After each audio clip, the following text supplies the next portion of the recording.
नमस्ते स्टूडेंट्स। तो आज हम 12th physics chapter 10 wave optics का थर्ड पार्ट करने जा रहे हैं। आज का लेक्चर थोड़ा लंबा होगा, सो मेरी आपसे रिक्वेस्ट है कि थोड़ा ध्यान से पढ़िएगा। और मोस्ट आईएमपी टॉपिक है आज, जो हम दो तीन डेरिवेशंस करने वाले हैं, वो एग्जाम पॉइंट ऑफ व्यू सबसे इम्पोर्टेंट है। ठीक है, नेक्स्ट लेक्चर में डायफ्रैक्शंस के साथ ये चैप्टर खत्म हो जाएगा, क्योंकि रिजोल्यूशन आपका पूरा कट है, इसलिए हम उस पर नहीं बनेंगे। रिजोल्यूशन पोलराइजेशन दोनों कट है, सो भगवान की दया से हमारे ये चैप्टर बहुत ही छोटा हो चुका है। ठीक है, हमने लास्ट लेक्चर में डॉपलर इफेक्ट पढ़ा था। अब हम बेसिकली मेन जो वेव ऑप्टिक्स जिसके लिए स्पेशली बना हुआ है, उसके वो नाम है इंटरफेरेंस और डायफ्रैक्शन। ओके, इंटरफेरेंस का हम स्टार्टिंग पढ़ने जा रहे हैं। अब basically what is interference, interference है क्या।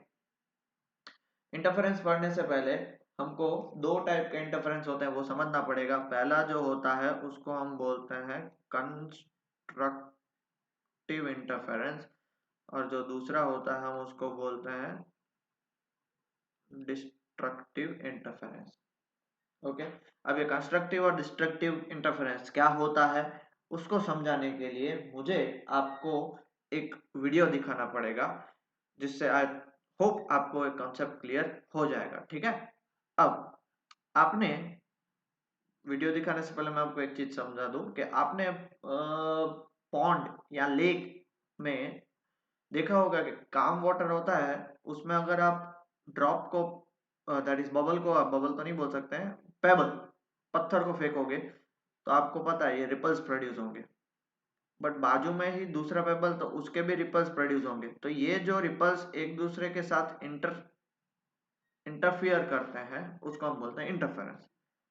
इन दोनों के कारण जो वेव्स आगे बढ़ती है, तो वो दोनों के दैट इज वेव्स इंटरफियर करते हैं, उसे हम बोलते हैं इंटरफेरेंस।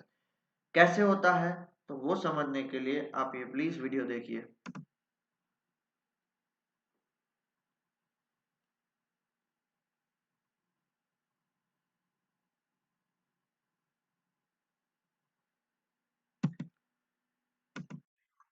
लेक है, लेक के अंदर ये भाई साहब एक्सपेरिमेंट करने जा रहे हैं। देखिएगा, ये एक्सपेरिमेंट आप खुद घर पे भी कर सकते हो, लेक की जरूरत नहीं है वो पानी का इतना बड़ा पॉन्ड जैसा हो। तो देखो ये क्या कर रहा है, रिपल्स प्रोड्यूस हो रहे हैं, वेव्स। अब बाजू में ही सेम टू सेम यहाँ पे भी वो वेव्स प्रोड्यूस कर रहा है। अब देखो, अब जो यहाँ पे ये वेव्स हो रही है, जो दो वेव्स मिल रही है, यहाँ पे भी ये दो वेव्स मिल रही है, आगे आगे ये जगह पे देख सकते हो आप, दो वेव्स मिल रही है। उसको हम बोलते हैं, जहाँ पे वेव्स एक साथ हो रही है, उस दोनों का वेव्स आगे बढ़ रही है, उसको बोलते हैं कंस्ट्रक्टिव इंटरफेरेंस, क्योंकि दोनों के क्रेस्ट एक साथ मिल रहे हैं। वेरस बहुत सारे पोर्शंस ऐसे हैं कि जहाँ पे एक का क्रेस्ट और एक का ट्रफ मिल रहा है, उसे हम बोलते हैं डिस्ट्रक्टिव इंटरफेरेंस। आप देख रहे हो ना? देखो आगे बढ़ता जा रहा है। ओके, कंटिन्यूसली देखो, ये आग बंदा है, कंटिन्यूसली टांग टांग टांग टांग। हाँ, अब आपको इसमें से अच्छे से क्लियर हो गया। ये देखो यहाँ पे फ्लैट जैसा हो गया, ये पूरा पोर्शन फ्लैट है। फ्लैट है मतलब ये डिस्ट्रक्टिव है, ये पूरा पोर्शन ऊपर हो रहा है, तो ये क्या है, कंस्ट्रक्टिव इंटरफेरेंस है। ये वापस फ्लैट डिस्ट्रक्टिव, ये वापस रिपल्स बन रहा है। ठीक है, ऐसे चेक करो, कंटिन्यूसली बनते रहेंगे। तो लाइट वेव्स भी इसी तरह काम करती है, साउंड वेव्स भी इसी तरह काम करते हैं। देख पा रहे हो, अभी और क्लियर हो चुका है कि भाई यहाँ पे बंदे ने दिखाया था। देखो ब्लैक करके दिखा रहा है, ये जो पूरा पोर्शन है वहां पे फ्लैट हो रहा है, वो डिस्ट्रक्टिव इंटरफेरेंस है। लाइट में मतलब वहां पे लाइट मिलती नहीं है, एक का क्रेस्ट और एक का ट्रफ मिलेगा तो नलीफाई हो जाएगा। whereas ये जो पोर्शन है जहाँ पे मेरा कर्सर मूव हो रहा है माउस का, ये क्या हो रहा है, एक के साथ एक आगे बढ़ रहा है, इसलिए वो क्या है अपना, क्या है, कंस्ट्रक्टिव इंटरफेरेंस है। क्लियर हुआ, पक्का। एक और मैं आपको वीडियो बता रहा हूँ, ये तो लाइव वीडियो है, एक और वीडियो बता रहा हूँ। ये देखो यहाँ पे ये जो पोर्शन है, ये अपना क्या है, डिस्ट्रक्टिव है, और ये दूसरा पोर्शन है वो क्या है, कंस्ट्रक्टिव है। अब ये भैया का काम हो गया खत्म। अब देखो, कंटिन्यूसली ऊपर से हम टॉप व्यू देख रहे हैं, कंटिन्यूसली जहां से रेज निकलती जा रही है, और प्रोड्यूस होता जा रहा है। जहां पे एक का क्रेस्ट और एक का ट्रफ मिल रहा है वो डिस्ट्रक्टिव इंटरफेरेंस, और एक का क्रेस्ट और दूसरे का क्रेस्ट मिल रहा है वो कंस्ट्रक्टिव इंटरफेरेंस। समझ में आ गया? इस हिसाब से काम होता है। आई होप वीडियो दिखाने से आपको ये कॉन्सेप्ट क्लियर हुआ। अभी हम जो पढ़ेंगे तो शायद और आपको क्लियर हो जाए। ठीक है, तो अभी हम हमारे मेन टॉपिक पे आते हैं। सबसे पहले सुपरपोजिशन प्रिंसिपल ऑफ वेव्स बका forming and forming and forming in calm water. काम वाटर में सुपरपोजिशन कैसे बनता है वो हमें पढ़ना है। क्लियर हुआ? अब कैसे बनता है वही हमें यहाँ पे देखना है। Superposition principle according to which at a particular point in the medium, medium मतलब पानी, हमने जैसे देखा था, the resulting displacement produced by a number of waves is the vector sum of displacement produced by each of the waves. दोनों waves को आपको superpose करना मतलब दोनों को ऐड कर देना। y मतलब मान लो कि ये फर्स्ट यहाँ पे s1 के कारण y1 निकल रही है और s2 के कारण y2 निकल रही है। आप बोलोगे सर हम ये अपने बुक में बना सकते हैं? हाँ बना सकते हो। ये बंदा देख जैसे बना रहा है, जैसे देखो यहाँ पे consider two needles s1 and s2 moving periodically up and down in an identical fashion in a trough water. Needle है, टंग टंग टंग टंग टंग टंग टंग ऐसे ऊपर नीचे करो तो यहाँ पे क्या होगा, उसके कारण रिपल्स प्रोड्यूस होंगे। They produces two water waves and at a particular point the phase difference between the displacement produced by each waves does not change with the time. टंग टंग एक ही साथ कर रहे हो इसलिए। when this happens the two sources are said to be coherent sources। जब दोनों का फेज डिफरेंस सेम होगा, एक ही साथ फेज डिफरेंस कुछ भी नहीं होगा, सेम तो बोल सकते हैं between the displacement each of them does not change with time, दोनों एक ही साथ प्रोड्यूस हो रहा है तो उसे हम क्या बोलेंगे, coherent. whereas figure B shows the position of crest, crest मतलब सॉलिड, ये देखो सॉलिड सर्कल्स है ना वो क्रेस्ट है सब, and trough that is dashed circle at a given instant, जहां पे डैश बन रहा है, डैश ये देखो ये सारा क्या है, सॉलिड है। ये डैश मतलब ये डैश है, ठीक है। ये वापिस सारा क्या है, सॉलिड। ये solid solid solid solid. Solid circle जहां पे भी बने वो आपको क्या है, ये देखो ये पहला सॉलिड सर्कल बना, ये भी सॉलिड सर्कल बना, ये सॉलिड सर्कल, ये सॉलिड सर्कल। जहाँ पे नोड्स नोड्स नोड्स एन देख रहे हो, एन एन एन एन जहाँ पे है वो आपका क्या होगा, दोनों क्रेस्ट एक साथ मिल रहे हैं, हमने देखा नहीं था इसलिए वो आगे बढ़ रहा था, उसको हम बोलते हैं कंस्ट्रक्टिव। और जहाँ पे A antinode, A stands for antinodes, आपने 11th में पढ़ा होगा तो आपको आइडिया होगा, तो वहां पे क्या बनता है, डिस्ट्रक्टिव इंटरफेरेंस। आगे भी होगा और इस साइड भी होगा क्योंकि ये सेंटर में है तो इस साइड भी बढ़ेगा इस साइड भी बढ़ेगा, राइट। क्लियर हो गया? तो इस साइड भी देखो नोड और एंटी नोड, नोड और एंटी नोड होता है, D is the distance between the two. Clear हुआ इतना पोर्शन? पक्का? चलो पॉज द वीडियो एंड जल्दी से लिख लीजिए फिर आगे बढ़ते हैं। Okay, now consider a point P for which S1P is equal to S2P। Diagram आपने बनाया होगा, हमने P लेना है, S1P और S2P दोनों इक्वल हैं। Since the distance S1P and S2P are equal, waves from S1 and S2 will take the same time to travel to the point P, and waves that emanate from S1 and S2 will be phase also arrive at the point P in phase। क्यों हमने equal distance लिया? Equal distance इसलिए लिया था कि S1 और S2 से same phase पे निकल रहे हैं तो P पे भी सेम टाइम पे पहुंचेंगे, जो S1 से और S2 से, और सेम टाइम पे पहुंचेगा इसलिए उनके बीच पे भी S1P और S2P के बीच में भी फेज डिफरेंस क्या होगा, सेम होगा। अब कितना डिस्टेंस ट्रैवल किया, कितना डिस्प्लेसमेंट किया, मान लेते हैं ये देखो तो मान लेते हैं displacement of distance produced by the source at the point P given by S1, okay, given by S1 नहीं है, by source at the point P is given by source कौन सा, S1, S1 at the point P is given by कितना, Y1। S1 source के कारण P पे कितना displacement होगा, Y1, and same due to S2 P पे कितना होगा, Y2। क्लियर हुआ? Y1 is equal to a cos omega t, Y2 is equal to a cos, हैं ऐसा कैसे? मैंने आपको स्टार्टिंग में ही बताया दोनों का डिस्प्लेसमेंट सेम है, बराबर है, दोनों का डिस्प्लेसमेंट सेम है और दोनों का फेज डिफरेंस भी क्या है, सेम है, where a is called the amplitude। Okay, according to superposition principle resultant क्या होगा, resultant y is equal to y1 plus y2, दोनों को ऐड करना है, a cos omega t plus a cos omega t, क्या हो गया 2a cos ओमेगा t, ये हो गया उसका resultant. Now intensity of light is proportional to the square of amplitude, ये फॉर्मूला है कि इंटेंसिटी जो है it is square of the amplitude. तो इंटेंसिटी को सपोज मैं I0 मान रहा हूं और एम्पलीट्यूड हमारी क्या थी A, तो I0 is equal to A square, therefore the resultant intensity due to superposition of both waves at point P क्या हो जाएगी एट पॉइंट P, जल्दी से बताओ कितनी एम्पलीट्यूड हुई, रिजल्टेंट की एम्पलीट्यूड 2A हो गई, तो देयरफॉर हम I को क्या बोल सकते हैं, I is directly proportional to 2A square. Sir क्या बके जा रहे हो, सुनो क्वेश्चन है, एक पॉइंट है, क्वेश्चन नहीं पॉइंट है कि किसी भी इंटेंसिटी होती है वेव की, वो अल्टीमेटली उसके एम्पलीट्यूड के स्क्वायर पर डिपेंड करती है। इसको मैंने नंबर 1 नाम दे दिया, I not is directly proportional to A square and I is directly proportional to 2A square. हो गया इतना, क्यों 2A स्क्वायर, ये इंडिविजुअल की एम्पलीट्यूड थी और ये रिजल्टेंट की एम्पलीट्यूड है। इतना क्लियर हो गया, पक्का, ठीक है।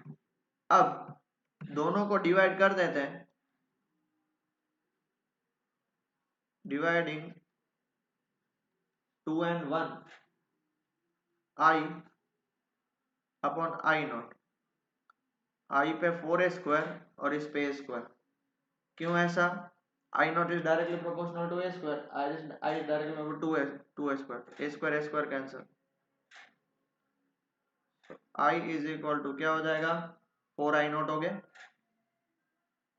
बराबर है, क्लियर हो गया, क्लियर हो गया बेटा ये इतना, पक्का, ओके। अब अगर इतना क्लियर हो गया तो फॉर डिस्ट्रक्टिव इंटरफेरेंस,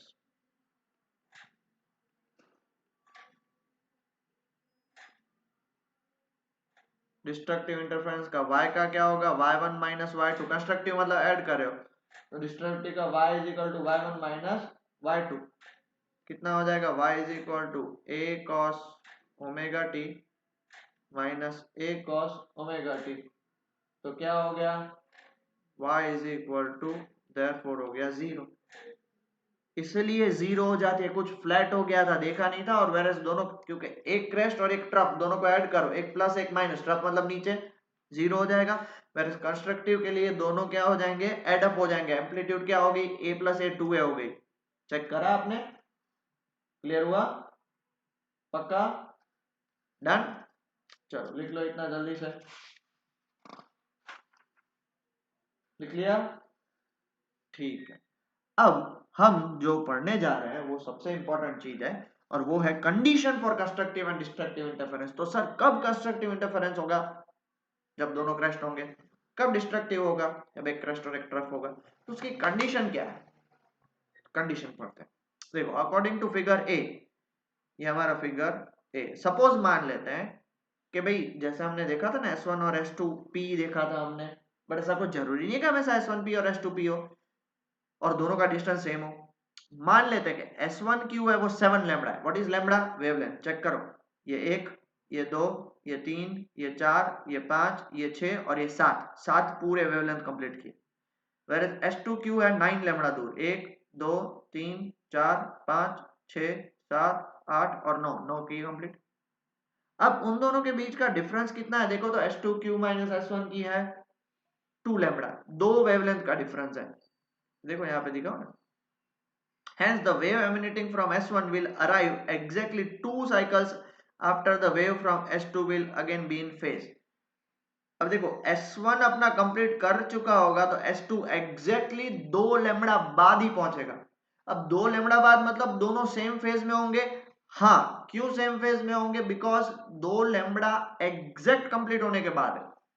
अब 2 लैम्बडा मतलब मान लो ये स्टार्टिंग 0 से और ये भी स्टार्टिंग 0 से, तो ये यहाँ पे S2 के बाद कब पहुंचेगा, एग्जैक्टली 2 लैम्बडा बाद में, कितने फेज पे, तो एग्जैक्टली जब खत्म होगा तभी पहुंचेगा। This is most IMP thing, वापिस मैं बता रहा हूं प्लीज ध्यान से सुनिएगा कि भाई S1Q है वो तो 7 लेमड़ा पे पहुंच गया, S2Q और 9 लेमड़ा पे, मतलब 7 लेमड़ा और 9 लेमड़ा, 2 लेमड़ा का डिफरेंस है, 2 वेवलेंथ बाद में पहुंचेगा। कौन पहुंचेगा? S2। कहां पे? Q पे, वो भी सेम फेज में। क्यों? क्योंकि जहां से स्टार्ट किया वहीं पे पहुंच रहे हैं ना वो, इसलिए। Thus, if the displacement produced by S1 is क्या है? A cos omega t, बराबर है। Then the displacement produced by S2 कितना होगा? A cos omega t minus 4 पाई है। 4 पाई क्यों? बताता हूं। एक लैम्बडा मतलब यहां से स्टार्ट किया तो ये कितना हो गया? मान लो 2 पाई। तो 2 लैम्बडा मतलब कितना हो जाएगा? 2 लैम्बडा मतलब 4 पाई हो जाएगा, मतलब 4 पाई वो पीछे चल रहा है, y2 है 4 पाई पीछे चल रहा है, इसलिए तो S1 पहले पहुंचा और S2 बाद में पहुंचेगा। कितना बाद में पहुंचेगा? 2 लेमड़ा बाद में पहुंचेगा, दैट इज 4 पाई बाद में पहुंचेगा। एंड आपको पता है cos ओमेगा टी माइनस 4 पाई, ओमेगा टी माइनस 4 पाई, तो मैथ्स वालों को इतना क्लियर हो चुका होगा, मैं यहाँ पे लिख रहा हूं तो ध्यान से देख लेना बेटा।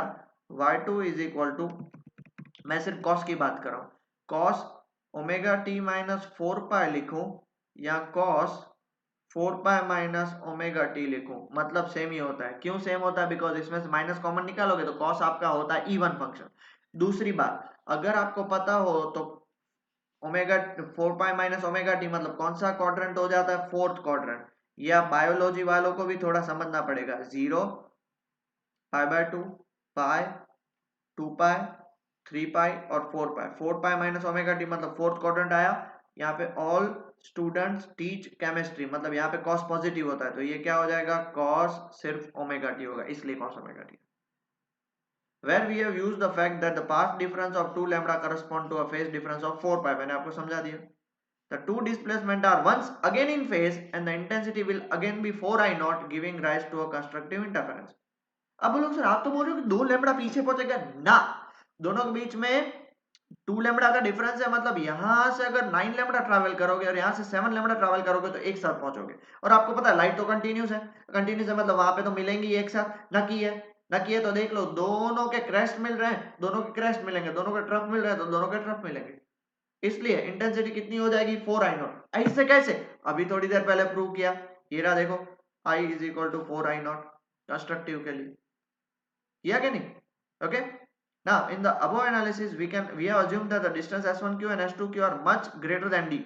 ये सबसे जरूरी है, d मतलब दोनों के बीच का डिफरेंस s1 और s2, उसके कंपेरिजन में 7 लैम्बडा और 9 लैम्बडा काफी ज्यादा है, which represent the distance between s1 and s2, so that although s1q and s2q are not equal, the amplitude of the displacement produced by each wave are nearly same। अगर दोनों के बीच में कम distance है और काफी दूर जाके वो मिल रहे हैं, देख लो यहाँ पे मैं समझा रहा हूँ, दोनों के बीच में कम डिस्टेंस है और वो मिल इधर रहे हैं, तो ये डिस्टेंस ज्यादा है या ये डिस्टेंस? तो इसके सामने ये तो कुछ भी नहीं है, इसलिए जब ये यहाँ पे मिलेंगे तो दोनों की एम्पलीट्यूड क्या होगी? ऑलमोस्ट सेम होगी। क्लियर हो गया? पक्का? श्योर? ओके। नाउ दूसरा केस हम पकड़ लें, मान लो कि अब S1 और S2 को R पे मिलना है। R पे मिलना है मतलब मान लेते हैं S2R S1R ने 9.75 लैम्बडा किया डिस्टेंस ट्रैवल और S2R ने 7.25 लैम्बडा किया। अब ये सर 9.75 और ये 7.25 कैसे? हम ऐसा मानते हैं, मतलब देखो, अगर कोई भी वेव ट्रैवल कर रही है, ठीक है, ये पूरी वेव है, तो इतना पार्ट कितना हो जाएगा? 0.25 लैम्बडा। इतना पार्ट कितना हो जाएगा? 0.5 लैम्बडा। इतना पार्ट कितना हो जाएगा? 0.75 लैम्बडा। और ये पूरा पार्ट क्या हो जाएगा? ओल लैम्बडा। मतलब उसने कितना डिस्टेंस ट्रैवल किया? 9.75, मतलब यहाँ पे 7.25 मतलब 7 कंप्लीट और 0.25, 9.75 मतलब 9 कंप्लीट और इतना। अब इन दोनों का आप डिफरेंस फाइंड करोगे, S2R माइनस S1R कितना आया? -2.5 लैम्बडा। तो इसका मतलब क्या हुआ कि भाई S1 से आने वाली वेव जो एग्जैक्टली 2.5 साइकिल S2 आने वाली से पीछे होगी, क्योंकि जल्दी कौन पहुंचेगा? S2 will arrive exactly 2.5 cycles later than the wave from S2।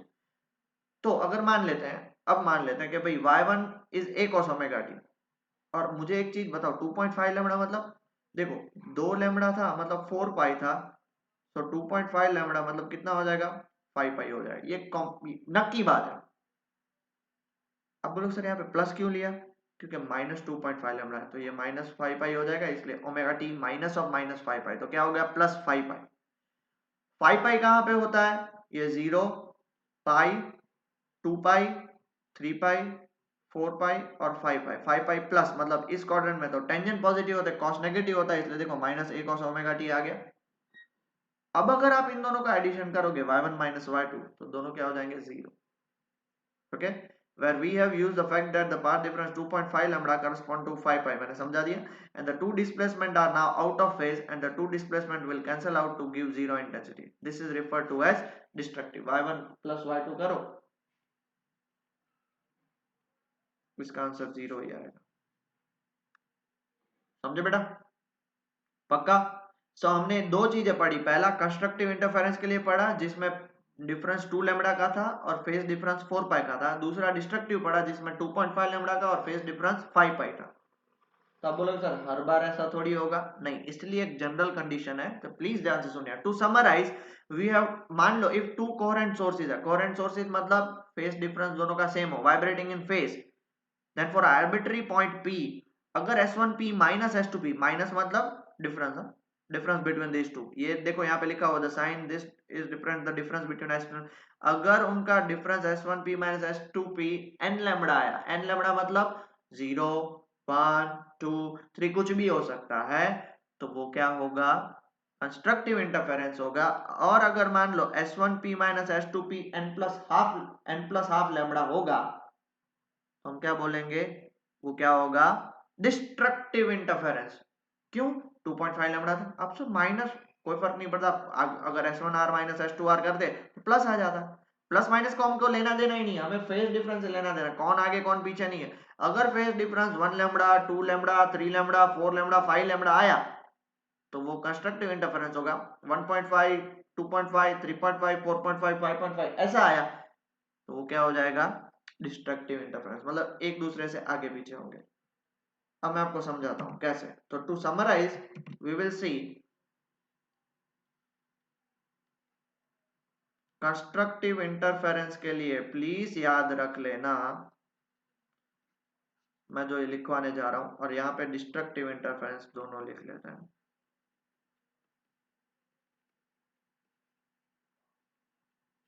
Please sorry for my bad hand writing. इसमें पाथ डिफरेंस कितना होगा, पाथ डिफरेंस मतलब समझ रहे हो ना, S1 माइनस S2P, इसमें कितना होगा n लैम्डा,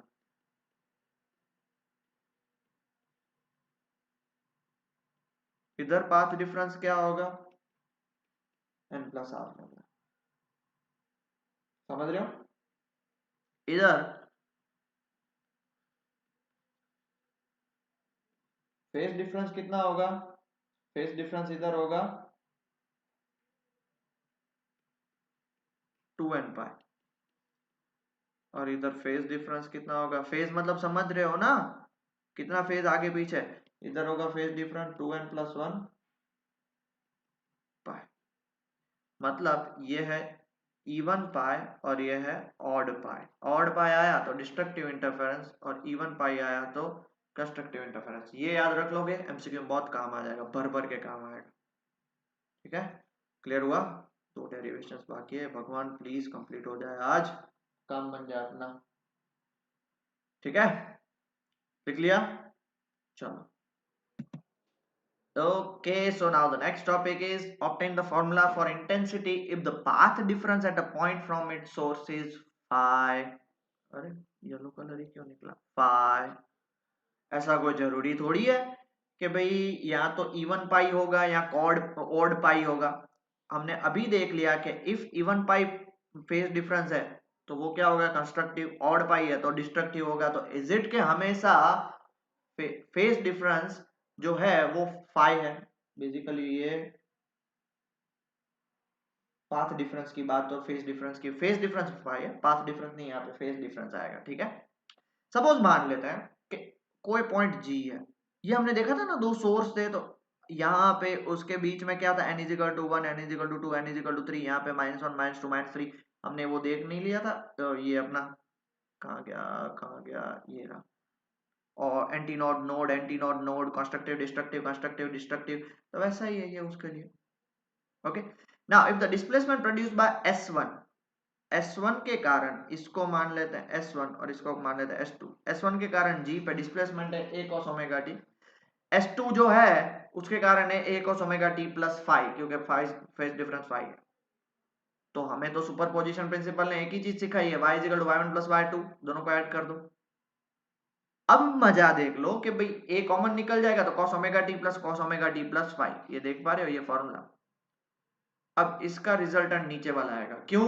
तो मैथ्स का ये 11th स्टैंडर्ड का ट्रिग्नोमेट्री का फॉर्मूला है, cos a plus cos b का फॉर्मूला होता है 2 cos a plus b by 2 cos a minus b by 2। cos a plus b मतलब इन दोनों को ऐड कर दो, omega t plus omega t plus five whole divide by 2। And दूसरा फॉर्मूला a माइनस b मतलब omega t minus omega t minus five by 2। आप बोलोगे सर माइनस फाइव क्यों नहीं आया? तो मैंने आपको पहले ही बताया था, ये जो अपना बंदा है cos वो इवन फंक्शन है। यहाँ पे देखो मैं लिख रहा हूँ a 2 तो आगे आ जाएगा according to formula, cos omega t plus omega t plus five whole divide by 2 cos omega t minus omega t minus five whole divide by 2। ये कैंसिल मार दो, omega t plus omega t 2 omega t by 2, तो omega टा बचा 5 bye 2, ये बचा minus 5 bye 2, तो cos even function है तो ये बच गया। आ गया? ये आ गया? बस यही समझना था आपको, बराबर है। तो आप इसमें चेक करोगे तो ये जो बंदा है इसमें अगर आप इसको सिर्फ चेक कर लो, इतने पोर्शन को, तो ये फेज डिपेंडेंट है, ओमेगा पे डिपेंड करता है, और ये वाला बात आपका क्या है? कांस्टेंट। तो ये किसकी तरह, कोई भी हम y is equal to a cos omega t लिखते हैं तो ये उसकी क्या हो जाती है? एम्पलीट्यूड। तो ये जो कांस्टेंट है वो अपना क्या हो गया बेटा? एम्पलीट्यूड हो गया। समझे इतना बेटा? ये समझे, ये उसकी क्या हो जाएगी? वापिस मैं देखो रब करके आपके लिए लिखता हूं, ये इतना जो पार्ट है उसका क्या हो जाएगा बेटा? एम्पलीट्यूड हो जाएगा। क्लियर हो गया? ठीक है बेटा, लिख लिया इतना? तो आगे बढ़ते हैं। तो therefore amplitude of resultant is 2a cos pi by 2 and intensity क्या हो जाएगी? तो आपको पता है intensity I is 4 times I nought square, 4 times I nought square मतलब 4 टाइम्स इसका स्क्वायर, sorry sorry sorry sorry 4 time I nought ने I is equal to amplitude का स्क्वायर, तो इसका एम्पलीट्यूड 2 का स्क्वायर 4, a का स्क्वायर और इसका cos square 5 by 2। therefore I is equal to, अगर मैं इस प्रोपोर्शनलिटी को हटाऊंगा तो ये क्या हो जाएगा? 4 times I nought cos square 5 by 2, क्योंकि I not is equal directly proportional to a square. अब बोलोगे सर आप बताओगे कर क्या रहे हो? ओके मैं बताता हूँ, ध्यान से सुनिएगा। ये आपकी एम्पलीट्यूड है I, सॉरी इंटेंसिटी, ये आपकी एम्पलीट्यूड है, एम्पलीट्यूड A। आपको पता है इंटेंसिटी इज एम्पलीट्यूड का स्क्वायर, दैट इज A का स्क्वायर। तो I इज डायरेक्टली A का स्क्वायर करेंगे तो कितना आ जाएगा? 4a square cos square 5 by 2। आ गया? आ गया या नहीं ये बता दो, पक्का? दूसरी बात आपको ये भी पता है कि हमारा जो आई नॉट था वो directly proportional to A square है, तो इस ए स्क्वायर की जगह पे आई नॉट लगा दूं, A square is I naught, तो ये क्या हो जाएगा? I is equal to 4 times I naught cos square 5 by 2। If this equation is obeyed, then the constructive interference will be formed at point G and interference leads to maximum intensity। अगर G पे आप check करोगे तो यहाँ पे constructive बनेगा, तो for maximum intensity बनाने के लिए फाई क्या होना चाहिए? देखो ये मैक्सिमम बनाने के लिए I की वैल्यू मैक्सिमम कब होगी? जब ये cos square 5 by 2, cos square 5 by 2 maximum बनेगा। तब मैक्सिमम कब बनेगा? जब जीरो डालोगे तो cos स्क्वायर जीरो मैक्सिमम, 2 पाई डालोगे तो भी मैक्सिमम, पाई मत डाल देना बिकॉज पाई डालोगे तो cos पाई by 2 क्या हो जाएगा? cos पाई by 2 क्या हो जाएगा? जीरो। इसलिए देखो पाई डालोगे तो पाई by 2 जीरो, तो इसका मतलब कंस्ट्रक्टिव इंटरफेरेंस के लिए फाई की वैल्यू होनी चाहिए 0, 2 पाई 4 पाई। हमने चेक किया था, देख लो हमने अभी थोड़ी देर पहले चेक किया था। क्या चेक किया था? पाई, 2 पाई, 3 और इवन पाई 0, 2 पाई, 4 पाई, 6 पाई वो सब, और ऑड पाई 0 पाई, पाई 3 पाई, 5 पाई, 7 पाई वहां पे डिस्ट्रक्टिव होगा। और ये देखो प्रैक्टिकली हमने प्रूव कर दिया कि 2 पाई 4 पाई उस पे वो क्या होगा? कंस्ट्रक्टिव होगा, और पाई 3 पाई 5 पाई पे वो क्या होगा? डिस्ट्रक्टिव होगा। इवन पाई पे कंस्ट्रक्टिव, ऑड पाई पे डिस्ट्रक्टिव, हमने प्रूव भी कर दिया। क्लियर हो गया बेटा इतना? आगे बढ़े? Okay now if the two sources are coherent, ये अलग सा टॉपिक है इसलिए इसको अलग से टॉपिक के नाम देना। अगर कोहेरेंट है then the phase difference of any point will not change with the time. तो आप भी जानते हो दोनों कोहेरेंट है मतलब दोनों सेम फेज पे होंगे। And we will have a stable interference pattern, that is the position of maxima and minima will not change with the time. Maxima जहां पे बन रहा है वहीं पे बनेगा, मिनिमा जहां पे बन रहा है वहीं पे बनेगा, वो टाइम के साथ चेंज नहीं होगा। क्यों? क्यों दोनों सेम फेज में। However, if the two needles do not maintain a constant phase difference, but अगर मान लो नहीं बनाते constant phase difference तो क्या होगा? The interference pattern will change with the time. Time के साथ वो चेंज होती रहेगी। If the phase difference changes very rapidly with time, अगर phase difference फटाफट से चेंज हो रहा है, the position of maxima and minima will also vary rapidly with the time. क्योंकि देखो दोनों सेम फेज पे हैं तो मैक्सिमम मिनिमा तो चेंज ही नहीं होगा। अगर वो फेज पे नहीं है तो वो फेज पे नहीं है और फटाफट से फेज डिफरेंस उनका चेंज हो रहा है तो मैक्सिमम मिनिमा भी चेंज डिफरेंस फेज डिफरेंस उसका फटाफट से चेंज होगा। अब आप सोचोगे सर मैक्सिमा और मिनिमा है क्या? Maxima constructive interference, minima destructive interference. Okay, और वो सिंस कंटिन्यूअसली रैपिडली चेंज हो रहा है तो हम क्या करना पड़ेगा? टाइम एवरेज इंटेंसिटी डिस्ट्रीब्यूशन लेना पड़ेगा हमें। Okay, when this happens we will observe an average intensity. Average intensity मतलब ये जब भी ब्रैकेट आता है, हमने अल्टरनेटिंग करंट पढ़ा था, हम एवरेज लेते हैं, क्या हो जाएगा? 4 आई नॉट कॉस स्क्वायर 5/2। और कॉस स्क्वायर 5/2 का भी आपको पता है कि एवरेज क्या होता है? क्या होता है इसका एवरेज? इसका एवरेज होता है हाफ। तो आई इज इक्वल टू क्या हो जाएगा? 2 I naught at all points where angular brackets represent the time averaging. When the phase difference between the two vibrating sources changes rapidly with time, rapidly time hota hai, we say that the two sources are incoherent, and when this happens the intensity just adds up. Incoherent है मतलब, coherent मतलब same phase, incoherent मतलब phase में नहीं है, इसका कोई भी लेना देना डिस्ट्रक्टिव कंस्ट्रक्टिव से है नहीं। And this indeed what happens when two separate light sources illuminate at a wall. अगर दो लाइट सोर्सेज, दो बल्ब एक वॉल पे आप इल्यूमिनेट कराओगे तब यही होता है, इंटेंसिटी डबल हो जाती है क्योंकि वो दोनों इनकोहेरेंट है। आप बोलोगे सर हम एक ही साथ एक ही टाइम पे चालू करें तो भी फर्क नहीं पड़ता क्योंकि वो दो अलग सोर्स से आ रहे हैं, इसलिए 99.99% चांसेस है वो इनकोहेरेंट ही होंगे। इनकोहेरेंट मतलब नॉट इन द फेज। आपके घर पे दो बल्ब ले लेना, दोनों को एक ही साथ चालू करना, आप बोलोगे सर एक ही साथ चालू किया कोई फर्क नहीं पड़ता, एक ही साथ चालू किया बट उससे जो लाइट निकलती है वो तो अल्टरनेटिंग करंट पे डिपेंड होगी, इसलिए आप उसको नहीं बोल सकते। समझ रहे हो? तो एक ही साथ अगर आप लाइट चालू करोगे, एक ही साथ चालू करोगे तो भी वो इनकरेंट सोर्स होंगे, और एक ही साथ जब सामने वाली दीवार पे गिरेंगे तो वो इल्यूमिनेट होगी दीवार विद डबल इंटेंसिटी। आ गया समझ में? पक्का? कितना 32 मिनट्स हो जाएगा, एक ट्राई करते हैं फटाफट से। ओके, लिख लिया इतना जल्दी से? ठीक है, ये रहा देखो, वही एक्सपेरिमेंट यंग ने किया था। यंग भैया ने यही किया था। यंग भैया ने क्या किया था? दो सोडियम लैंप लिए थे S1 and S2। If we use sodium lamps illuminating two pin hole से निकल रहे हैं, we will not observe any interference fringes. हम कोई इंटरफेरेंस फ्रिंज नहीं मिलेगा। This is because of the fact that the light wave emanated from ordinary source undergoes abrupt phase change in order of 10⁻⁻10 second. Within 10⁻⁻10 second वो अपना phase change कर देता है, बराबर है? तो इसके लिए उसको बहुत ही ज्यादा फटाफट से उसको चेंज होते हैं, इसलिए वो फेज डिफरेंस होंगे, इसके लिए वो इंटरफेरेंस नहीं दिखाते। thus the light waves coming out from two independent source of light will not have any fixed phase relationship and would be incoherent। दो अलग अलग सोर्सेस हैं, इनकोहेरेंट हो जाएंगे। कोहेरेंट हो गया तो फिर अभी हम आगे वाला कॉन्सेप्ट लगा सकते हैं, यहाँ पे तो इनकोहेरेंट हो जाएंगे। when this happens as discussed in the previous section the intensity of the light on the screen will add up। कितना हो जाता है? 2I0। कितना हो जाता है? 2I0 हो जाता है।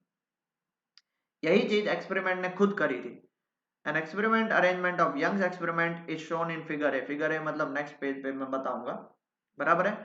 S is equal to small hole on screen A. ये देखो स्क्रीन ए पे एक स्मॉल होल ए स्क्रीन पे स्मॉल होल S है, ठीक है? यंग भैया ने ऐसा कुछ किया था। S1 and S2 are two pin holes parallel to screen A. ये देखो स्क्रीन ए के बिल्कुल पैरेलल एक यहाँ पे, ये देखो ये स्क्रीन ए बीच में होल, ये स्क्रीन बिल्कुल पैरेलल, दो pin holes S1 and S2, ठीक है?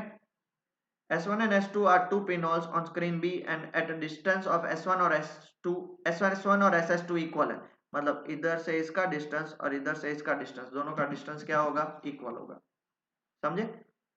The distance between screen A and screen B is small.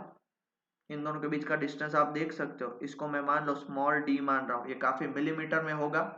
Okay, in order of the millimetre. C is the screen parallel to B and D at a distance in the order of metre. और last एक screen C है जो इस B वाली screen से, A B बहुत नजदीक नजदीक है, सी वाली स्क्रीन बहुत दूर और बड़ी है।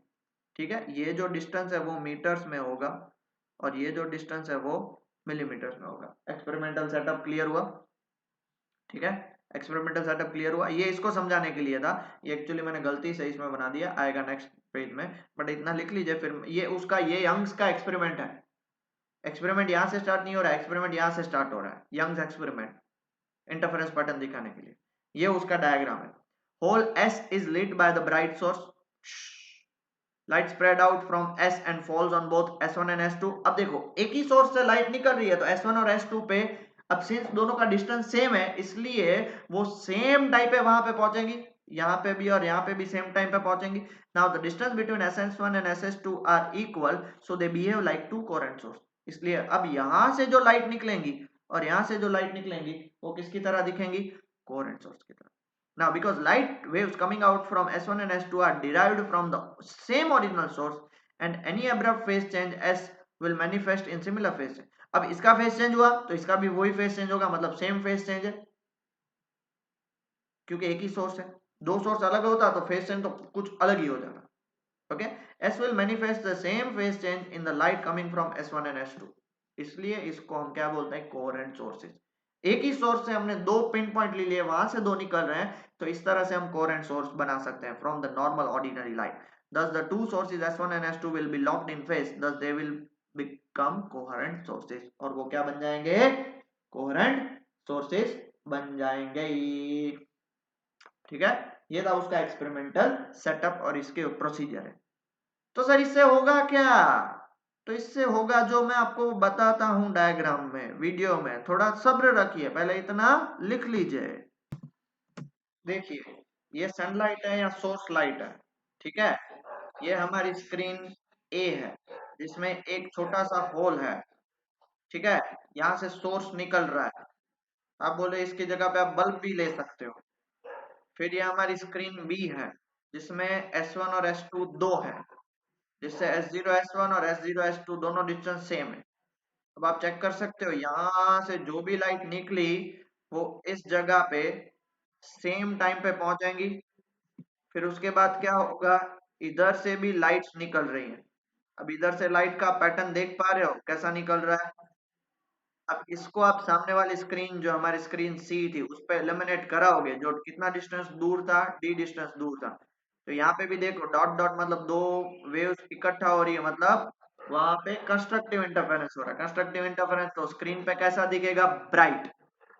और जहाँ पे डिस्ट्रक्टिव इंटरफेरेंस हो रहा है, एक क्रेस्ट और एक ट्रफ, एक क्रेस्ट और एक ट्रफ, एक क्रेस्ट और एक ट्रफ, तो क्या बनेगा, डार्क बनेगा। बराबर है, क्लियर हुआ? अब ये सर्कुलर आर्क क्यों निकलेंगे, बिकॉज ये पिन होल की तरह काम करेगा। और पिन होल कैसा होता है, पिन होल किसकी तरह करेगा, एक पिन होल एक्ट करेगा आपका पॉइंट सोर्स की तरह, और वहां से तो आपको पता है सर्कुलर ही निकलते हैं। अब देखो ये उसका, फिर आप ग्राफ ड्रॉ करोगे तो मैक्सिमम, यहाँ पे मिनिमम, मैक्सिमम मिनिमम ऐसे बनता जाएगा। ये पहला ब्राइट फ्रिंज, फिर डार्क फ्रिंज, फिर ब्राइट फ्रिंज, फिर डार्क फ्रिंज, ऐसे ऐसे कंटिन्यूसली बढ़ता जाता है। क्लियर हुआ? देखो दोनों के बीच में स्मॉल डी डिस्टेंस था जो मिलीमीटर में होता है, इनके बीच में कैपिटल डी डिस्टेंस है जो मीटर में, मान लेते 2 मीटर, मीटर्स में। तो फिर यहाँ से जब आप इकट्ठा कराओगे तो स्क्रीन पे ब्राइट फ्रिंज ऐसे बनेगा। क्लियर? अब उसका फिर डेरिवेशन है, वही डेरिवेशन इंपॉर्टेंट है, बट आपको पता चला ना कैसे बन रहा है, कि एक बार दिखाऊं वापिस। चलो देख लो वापिस। सोर्स ऑफ लाइट से निकला, ये S1 S2 हमारे पास दो सोर्स, फिर यहाँ से इकट्ठा होके वापस यहाँ से दो दो सोर्स से लाइट निकल रही है। अब ये दोनों कोहेरेंट सोर्स होंगे क्योंकि एक ही लाइट से निकल रहे हैं। अब एक ही लाइट के कारण सेम टाइम पे यहाँ पे पहुंच रहे हैं, SS1 और SS2 डिस्टेंस सेम है, और फिर उसके कारण जो स्क्रीन पे बनेगा वो आपका है interference pattern.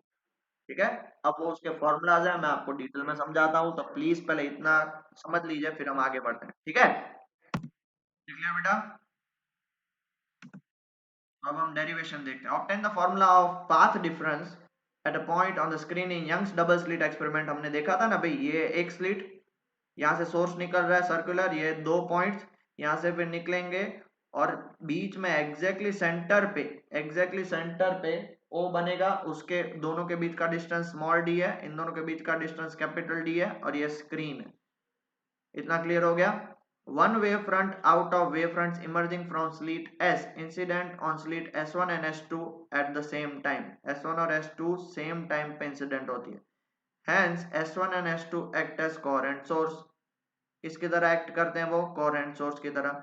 Suppose distance between S1 and S2 is D, इन दोनों के बीच का डिस्टेंस D है जो मिलीमीटर में है, एंड स्क्रीन जो GG डैश है वो D डिस्टेंस कहां से है, फ्रॉम स्क्रीन, ये A था, ये B था और ये C था, B से कितना दूर है वो, जल्दी से बताओ, D डिस्टेंस, वो भी मीटर्स में, और D is in the order of meter। Interference obtained at a point P on the screen, मान लेते हैं यहाँ पे इंटरफेरेंस बना, जो सेंटर से कितना दूर है, x डिस्टेंस दूर है, m से कितना दूर है, x minus D by to, और n से कितना दूर है, x plus D by to. अब बोलो सर डी बाय टू कहाँ से आया, तो ये कैपिटल स्मॉल डी है, तो उसका आधा पोर्शन ये डी बाय टू और ये आधा D by two. The maximum और minimum intensity of light P depends on the path difference of S1 and S2। अब यहाँ पे मैक्सिमम होगा या मिनिमम होगा हमें नहीं पता है, वही हम यहाँ पे फाइंड करने जा रहे हैं। क्लियर हो गया, ठीक है। अब मान लेते हैं कि let OP is equal to x, जैसे हमने देख लिया ना, OP को हमने x मान लिया। ओके, सबसे पहले हम क्या करेंगे, आपको ये भी पता है S1M is perpendicular to GG dash, ये GG डैश है और ये आपका S1M, दोनों एक दूसरे से परपेंडिकुलर है। एंड ड्रॉ, क्या ड्रॉ करोगे, S2N perpendicular to GG dash, इसको आप ड्रॉ करोगे। क्लियर हो गया, ठीक है। अब अगर आप ऐसे देखने जाओ तो S1M आपका क्या हो जाएगा, S1M आपका होगा कैपिटल D, PM आपका क्या हो जाएगा, PM x minus D by to, S2N आपका क्या हो जाएगा, कैपिटल D, और PN आपका क्या हो जाएगा, x plus D by to. इतनी चार चीजें आपको समझना जरूरी है।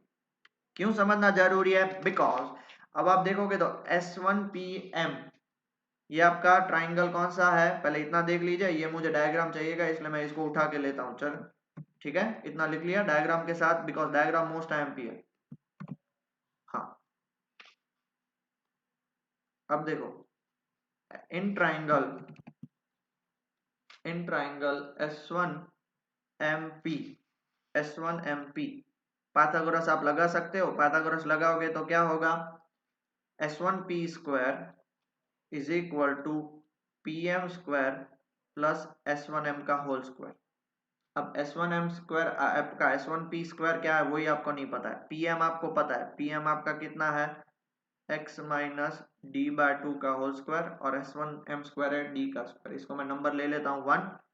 अब सेम टू सेम दूसरा ट्राइंगल कौन सा पकड़ सकता हूँ, S2NP, उसमें भी पाइथागोरस लगाएंगे तो क्या होगा, S2P का स्क्वायर। अब बोलो सर ये क्यों कर रहे हो, समझाता हूँ, S2P का square is equal to PN square plus S2N का होल स्क्वायर। तो S2P का स्क्वायर क्या होगा, PN आपका कितना है, PN आपका है D, सॉरी PN है आपका x plus D by two का होल स्क्वायर, और S2N आपका D स्क्वायर, इसको मैं नंबर 2 नाम दे देता हूँ। ठीक है, सो फ्रॉम वन एंड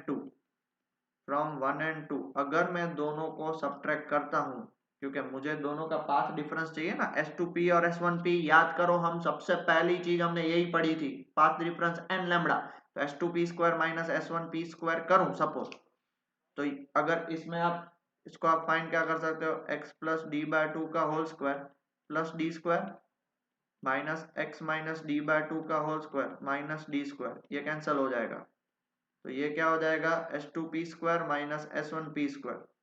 बराबर है, इसको आप सॉल्व करोगे तो ये क्या हो जाएगा, X square plus D square by 4 plus 2x d/2, ये क्या हो जाएगा minus X square minus D square by 4 plus, क्योंकि देखो A square plus B square minus 2ab होता है, तो ये भी क्या होगा माइनस माइनस क्या हो जाएगा प्लस 2x d/2, ये दोनों कैंसिल हो गए, ये दोनों कैंसिल हो गए, ये 2 कैंसिल हो गया, ये 2 कैंसिल हो गया, तो 2xd हो जाएगा। देयरफॉर इसको मैं क्या लिख सकता हूं, अगर आपको पता हो तो ये फॉर्मूला S2p प्लस S1p का और दूसरा फॉर्मूला S2p माइनस S1p का, इसका आंसर आएगा 2xd। आ गया, हाँ या ना तो बोल दो। अब अप्रोक्सीमेटली मैंने जैसे आपको बताया ये डिस्टेंस मिलीमीटर का है और ये डिस्टेंस मीटर में है, तो अब रियल में ऐसा होता है ना बेटा, थोड़ा ध्यान से देखिएगा, रियल में ये दो पॉइंट्स है ना, रियल में ये दो पॉइंट्स और इतना बड़ा आपका ये, यहां से लेके आप यहाँ पे देखोगे और यहां से लेके आप यहाँ पे देखोगे, इन दोनों के बीच का डिस्टेंस, ये ऊपर वाला S1 नीचे वाला S2 और ये P, बताओ इनके बीच में डिस्टेंस अप्रोक्सीमेटली, ये डिस्टेंस अप्रोक्सीमेटली ये जो डिस्टेंस है वो तो d जितना ही हुआ ना। अब इतना डिस्टेंस तो दिखेगा भी नहीं, तो हम यहाँ पे ये पोजीशन, ये कॉन्सेप्ट मेरा समझ में आया बेटा आपको, समझ में आया ना, दो पॉइंट्स होते हैं आपके, ये एक पॉइंट और ये एक पॉइंट, यहाँ पे आपकी स्क्रीन है मीटर्स में, ठीक है, ये P पॉइंट पे फाइंड करते हो तो ये और ये डिस्टेंस, ये S1 और S2 अप्रोक्सीमेटली किसके जितने होंगे, D के जितने। क्लियर हो गया। अब स्क्रीन साइज बड़ी है तो देयरफॉर ये जो इतना पार्ट हमने लिखा, पहले इतना लिख लीजिए फिर आगे बढ़ते हैं। लिख लिया। Now since D is very small compared to capital D, therefore S1p is equal to S2p is equal to D मान सकते हैं। तो hence, तो हाँ आप बोलोगे सर इसको दोनों को अप्रोक्सीमेटली इक्वल मान सकते हैं, अप्रोक्सीमेटली, तो आप बोलोगे सर ये दोनों इक्वल हो गए तो S2p माइनस S1p ये तो जीरो हो गया। नहीं, दोनों के बीच में डिफरेंस तो है ही, इसलिए हम इसको जीरो नहीं मानते हैं, हम उसको ले सकते हैं, कैन बी टेकन, उसको हम ले सकते हैं। तो जो S2p और S1p था वो मिलके 2d हो गया, S2p minus S1p as it is रहा, और यहाँ पे क्या था 2xd, 2 और 2 को कैंसिल कर देता हूं तो S2p minus S1p is equal to क्या हो जाएगा, xd by capital D, xd by capital D, ये सबसे बढ़िया है। ओके, हियर आपको पता है कि S2p minus S1p is path difference, तो देयरफॉर उसको मैं P is equal to XD by capital D याद रख लेता हूं ताकि वो बार बार लिखना ना पड़े।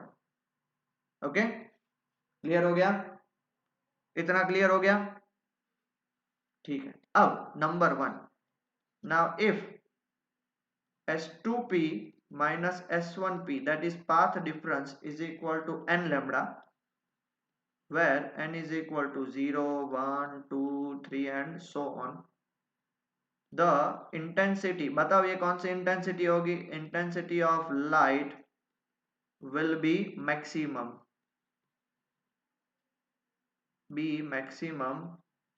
at point P, क्योंकि ये कंडीशन किसकी है,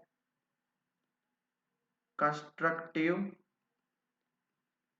इंटरफेरेंस की कंडीशन है, इसीलिए तो देयरफॉर मैं उसको क्या बोल सकता हूं, n lambda is equal to XD by capital D। Okay, और xn लेंगे, क्यों xn, बिकॉज n किस पे डिपेंड करेगा, अगर n ये n चेंज होता जाएगा तो ये xn भी चेंज होता जाएगा। ओके, तो देयरफॉर इसमें से हम xn क्या निकाल सकते हैं, xn is equal to n lambda D by small d, ये फर्स्ट फॉर्मूला, ये सेकंड फॉर्मूला, और ये जो फॉर्मूला निकला ये फॉर्मूला किसके लिए है, it is the constructive interference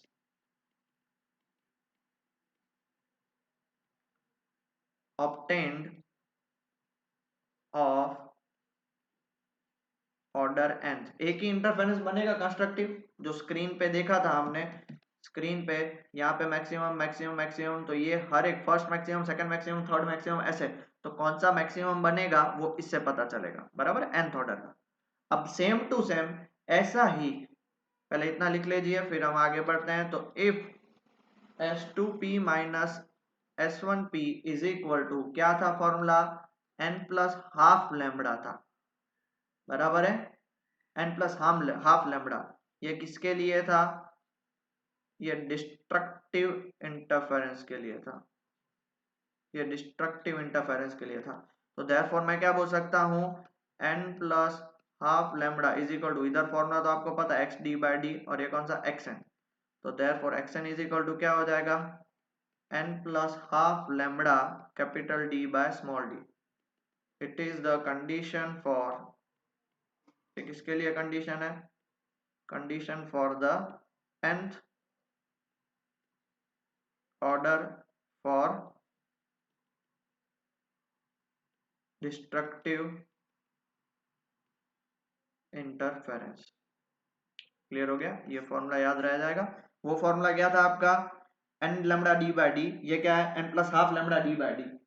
simple तरीका है याद रखने का, इसमें फॉर्मूलाज बहुत सारे हैं बट सिंपल सिंपल हैं, तो इसलिए कंफ्यूज आपको नहीं होना है।